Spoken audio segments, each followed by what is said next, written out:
ನಮಸ್ಕಾರ ಗೆಳೆಯರೆ, ಕೊನೆಗೂ ರಷ್ಯಾದ ಸು-57 ಮಾರಾಟವಾಗಿದೆ.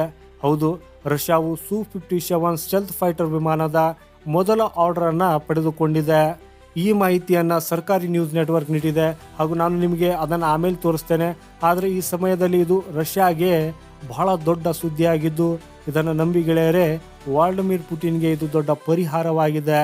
ಯಾಕಂದ್ರೆ ರಷ್ಯಾ ಈ ಯುದ್ಧ ವಿಮಾನಕ್ಕಾಗಿ ಸಾಕಷ್ಟು ಹಣವನ್ನ ಖರ್ಚು ಮಾಡಿದೆ ಮತ್ತು ಮುಂಬರುವ ದಿನಗಳಲ್ಲಿ ಅವರು ಅದನ್ನ ಮಾಸ್ ಲೆವೆಲ್ ಅಲ್ಲಿ ತಮ್ಮ ಸೈನ್ಯದಲ್ಲಿ ಸೇರಿಸಿಕೊಳ್ಳಲು ಬಯಸುತ್ತಿದೆ.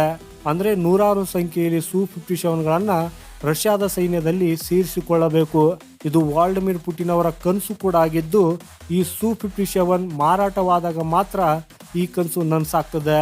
ಯಾಕಂದ್ರೆ ರಷ್ಯಾ ತನ್ನ ಮೆಗಾ ಪ್ರೊಡಕ್ಷನ್ ಲೈನ್ ಅನ್ನ ಸ್ವಂತವಾಗಿ ನಿರ್ಮಿಸಲು ಅಥವಾ ಅದನ್ನ ಅಪ್ಡೇಟ್ ಮಾಡುವುದಕ್ಕಾಗಿ ಅವರ ಹತ್ತಿರ ಇಷ್ಟೊಂದು ಹಣವಿಲ್ಲದ ಕಾರಣ ರಷ್ಯಾಗೆ ಸಾಧ್ಯವಾದಷ್ಟು ಇದನ್ನ ಮಾರಾಟ ಮಾಡಬೇಕಾಗಿದೆ. ಹಾಗೂ ಅದರಿಂದ ಸಿಗುವ ಲಾಭದೊಂದಿಗೆ ರಷ್ಯಾ ಅದರ ಹೊಸ ಆವೃತ್ತಿಗಳನ್ನ, ಹೊಸ ವೇರಿಯಂಟ್ಗಳನ್ನ ತಯಾರಿಸುತ್ತಾ ಅದನ್ನ ಇನ್ನಷ್ಟು ಉತ್ತಮಗೊಳಿಸುತ್ತದೆ. ಹಾಗೂ ಅತ್ಯಂತ ಮುಖ್ಯವಾದ ವಿಷಯವೆಂದರೆ ರಷ್ಯಾದ ಸೈನ್ಯವು ಅಂತಹ ನೂರಾರು ಸ್ಟೆಲ್ತ್ ಫೈಟರ್ ವಿಮಾನಗಳನ್ನ ಪಡೆಯುತ್ತದೆ. ಇದಷ್ಟೇ ಅಲ್ಲದೆ ಇದನ್ನ ಮಾರಾಟ ಮಾಡಿ ಅದರಿಂದ ಬರುವ ಹಣದಿಂದ ರಷ್ಯಾ ಮತ್ತೊಂದು ಸ್ಟೆಲ್ತ್ ಫೈಟರ್ ವಿಮಾನವಾದ ಸು-75 ಚೆಕ್ಮೆಟ್ ಅನ್ನ ತಯಾರಿಸುತ್ತದೆ. ಆದರೆ ಇದು ಯಾವಾಗ ಹೀಗಾಗ್ತದೆ? ರಷ್ಯಾ ಯಾವಾಗ ತನ್ನ ಸು-57 ಅನ್ನ ಮಾಡ್ತದೆ ಆವಾಗಷ್ಟೇ ಇದು ಹೀಗಾಗ್ತದೆ.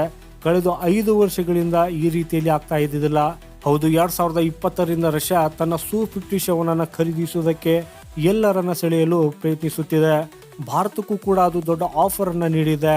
ಆದರೆ ರಷ್ಯಾದ ಈ ಸು-57 ಅನ್ನ ಖರೀದಿಸುವುದಕ್ಕೆ ಯಾರು ತಯಾರಿರಲಿಲ್ಲ.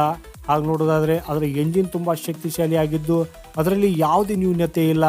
ಆದರೆ ಅದರ ಒಂದೇ ಒಂದು ನ್ಯೂನ್ಯತೆ ಅಂದರೆ ಅದರ ಎಂಜಿನ್ ಓವರ್ ಸೈಜ್ ಆಗಿರೋದು. ಅಂದರೆ ಅದರ ಗಾತ್ರವು ತುಂಬಾ ದೊಡ್ಡದಾಗಿದೆ.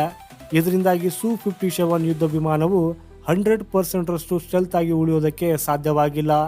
ಈ ಕಾರಣಕ್ಕಾಗಿ ಎಲ್ಲ ದೇಶಗಳು ಅದಕ್ಕೆ ಅಷ್ಟು ಮಹತ್ವ ಕೊಡಲಿಲ್ಲ ಮತ್ತು ಅದನ್ನು ಯಾರು ಖರೀದಿಸುತ್ತಿರಲಿಲ್ಲ. ಆದರೆ ಈಗ ರಷ್ಯಾ ಆ ಮೊದಲ ದೇಶವನ್ನ ಪಡೆದುಕೊಂಡಿದೆ. ಹಾಗೂ ಕೆಲವು ವಾರಗಳ ಹಿಂದೆ ಮೀಡಿಯಾ ರಿಪೋರ್ಟ್ಗಳು ಕೂಡ ರಷ್ಯಾದ ಸು-57 ಮಾರಾಟವಾಗಿದೆ, ಈಗ ರಷ್ಯಾ ಸರ್ಕಾರ ಅದನ್ನು ದೃಢಪಡಿಸಿದೆ ಅನ್ನೋದನ್ನ ಹೇಳಿದರು. ಆದರೆ ಆ ದೇಶದ ಹೆಸರನ್ನ ಆಗ ಬಹಿರಂಗಪಡಿಸಿದ್ದಿಲ್ಲ. ಸೊ ಅದನ್ನು ಖರೀದಿಸಿದ ದೇಶವು ಈಗ ಕನ್ಫರ್ಮ್ ಆಗಿದ್ದು, ಆ ದೇಶದ ಹೆಸರು ಅಲ್ಜೀರಿಯಾ. ಇದೊಂದು ಆಫ್ರಿಕಾದ ಒಂದು ದೇಶವಾಗಿದೆ. ಹೌದು, ಈ ದೇಶ ಪಶ್ಚಿಮ ಆಫ್ರಿಕಾದಲ್ಲಿರುವ ಅಲ್ಜೀರಿಯಾ ದೇಶ ಆಗಿದೆ. ಸ್ಕ್ರೀನ್ ಮೇಲೆ ನೀವು ನೋಡಬಹುದು ಅವರ ಸರ್ಕಾರಿ ಟಿವಿಯು ಏನು ಹೇಳಿದೆ ಅಂದರೆ, ಅಲ್ಜೀರಿಯಾದ ಕೆಲವು ಪೈಲಟ್ಗಳು ಪ್ರಸ್ತುತ ರಷ್ಯಾದಲ್ಲಿ ಸು-57 ಹಾರಿಸುವುದಕ್ಕಾಗಿ ಟ್ರೈನಿಂಗ್ ಪಡೆಯುತ್ತಿದ್ದಾರೆ. ಹಾಗೂ ನಾವು ಈಗ ಈ ಯುದ್ಧ ವಿಮಾನವನ್ನು ಖರೀದಿಸಿದ್ದೇವೆ ಮತ್ತು ಅದರ ಡೆಲಿವರಿಯು ಕೂಡ ಶೀಘ್ರದಲ್ಲಿ ಪ್ರಾರಂಭವಾಗಲಿದೆ ಅಂತ. ಹಾಗೆಯೇ ವಿಶ್ವದ ಪ್ರಸಿದ್ಧ ಡಿಫೆನ್ಸ್ ಮ್ಯಾಗಜಿನ್ ಆಗಿರುವ ಮಿಲಿಟರಿ ವಾಚ್ ಮ್ಯಾಗಜಿನ್ನು ಈ ಯುದ್ಧ ವಿಮಾನದ ಡೆಲಿವರಿಯು ಈ ವರ್ಷದ ಅಂತ್ಯದಲ್ಲಿ ಪ್ರಾರಂಭವಾಗಲಿದೆ ಅನ್ನೋದನ್ನು ಹೇಳಿಕೊಂಡಿದೆ. ಅಂದರೆ ಅಲ್ಜೀರಿಯಾ 2025ರಲ್ಲಿಯೇ ಮೊದಲ ಸು-57 ಪಡೆಯಬಹುದು. ಹಾಗೂ ಆನಂತರ 2026ರಿಂದ ಹೆಚ್ಚಿನ ಡೆಲಿವರಿ ಪ್ರಾರಂಭವಾಗಲಿದೆ. ಆದರೆ ಇದನ್ನು ನಂಬಿ ಗೆಳೆಯರೆ, ಇದು ರಷ್ಯಾಗೆ ತುಂಬ ಒಳ್ಳೆಯ ಸುದ್ದಿ. ಯಾಕಂದರೆ ಇದನ್ನು ನೋಡಿದಾಗ ಇತರೆ ದೇಶಗಳಿಗೂ ಸಹ ಕಾನ್ಫಿಡೆನ್ಸ್ ಸಿಗುವುದಕ್ಕೆ ಪ್ರಾರಂಭವಾಗ್ತದೆ. ರಿಪೋರ್ಟ್ಸ್ಗಳು ಏನು ಹೇಳ್ತಿವೆ ಅಂದರೆ, ಈಜಿಪ್ಟ್ ಮತ್ತು UAE ಈ ಎರಡು ದೇಶಗಳು ಇದನ್ನು ಖರೀದಿಸುವುದಕ್ಕೆ ಬಯಸುತ್ತಿದೆ ಅಂತ. ಹಾಗೂ ರಷ್ಯಾ ಕೂಡ ಭಾರತದ ಬೆಂಗಳೂರಲ್ಲಿರುವ ಯಲಹಂಕ ಬೇಸ್ನಲ್ಲಿ ನಡೆಯುತ್ತಿರುವ ಏರೋ ಇಂಡಿಯಾ 2025ರಲ್ಲಿ ಭಾರತಕ್ಕೆ ದೊಡ್ಡ ಆಫರ್ಗಳನ್ನು ಕೊಡುತ್ತಿದ್ದು, ಭಾರತವು ಸು-57 ಖರೀದಿಸುವಂತೆ ಮಾಡಲು ತನ್ನ ಎಲ್ಲ ಪ್ರಯತ್ನವನ್ನು ಮಾಡ್ತಾ ಇದೆ. ಆದರೆ ಹೀಗೆ ಸಂಭವಿಸುತ್ತದೆಯೋ ಅಥವಾ ಇಲ್ಲವೋ ಅನ್ನೋದು ಮುಂದಿನ ದಿನಗಳಲ್ಲಿ ನಮಗೆ ಗೊತ್ತಾಗಲಿದೆ. ಸೊ ಗೆಳೆಯರೆ, ನಿಮ್ಮ ಅಭಿಪ್ರಾಯವೇನು?